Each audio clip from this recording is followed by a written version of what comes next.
Hello, it's Rob. Today we will be talking about the resurrection of Jesus Christ and if circumstantial evidence can confirm it. Timothy McVeigh, the man behind the Oklahoma City bombing, received a lethal injection for killing 168 innocent people, even though no one saw him commit this heinous crime. All the evidence against McVeigh was circumstantial, indirect testimony. That's what circumstantial evidence is. It's an accumulation of facts from which one can draw intelligent conclusions. As a newspaper reporter covering the courts, former journalist Lee Strobel saw how circumstantial evidence is used to expose what really happened during a crime. So, in the midst of a spiritual quest, Strobel began to wonder, could circumstantial evidence verify that the resurrection of Christ really happened? Well, he took his question to philosopher J.P. Moreland. In a challenging voice, Strobel asked Moreland, "Can you give me 5 pieces of circumstantial evidence that convince you that Christ rose from the dead?" "Certainly," Moreland responded. "First, there is the evidence of the skeptics. Some of those who were most hostile to Jesus prior to his death became his most ardent supporters afterwards. Second, the ancient Jews had a number of immensely important religious rituals. These included the offering of an animal sacrifices, obeying the Mosaic law, and keeping the Sabbath. But within 5 weeks of Jesus' death, more than 10,000 Jews had suddenly altered or abandoned these rituals. Moreland asked, why would they relinquish rights that had long given them their national identity?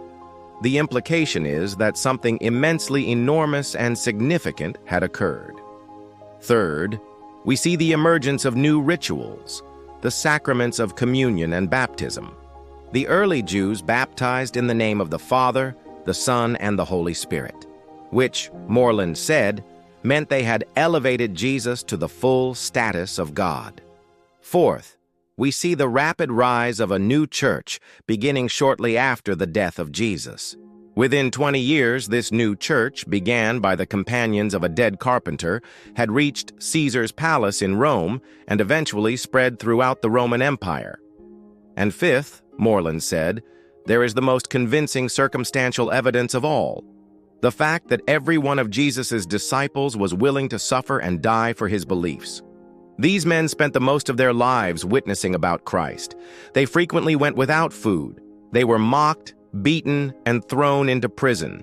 In the end, all but one died a painful martyr's death. Would they have done this for a lie? Of course not.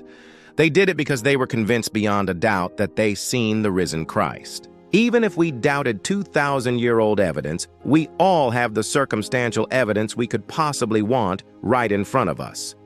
It is, Moreland said, the ongoing encounter with the resurrected Christ that happens all over the world in every culture to people from all kinds of backgrounds and personalities.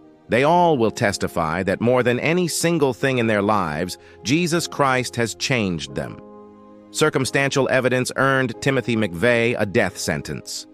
But sacred circumstantial evidence about the resurrection of Jesus Christ can lead all of us, including McVeigh, to a much better verdict: everlasting life in the presence of God. This information was gathered by Ray Comfort and Living Waters.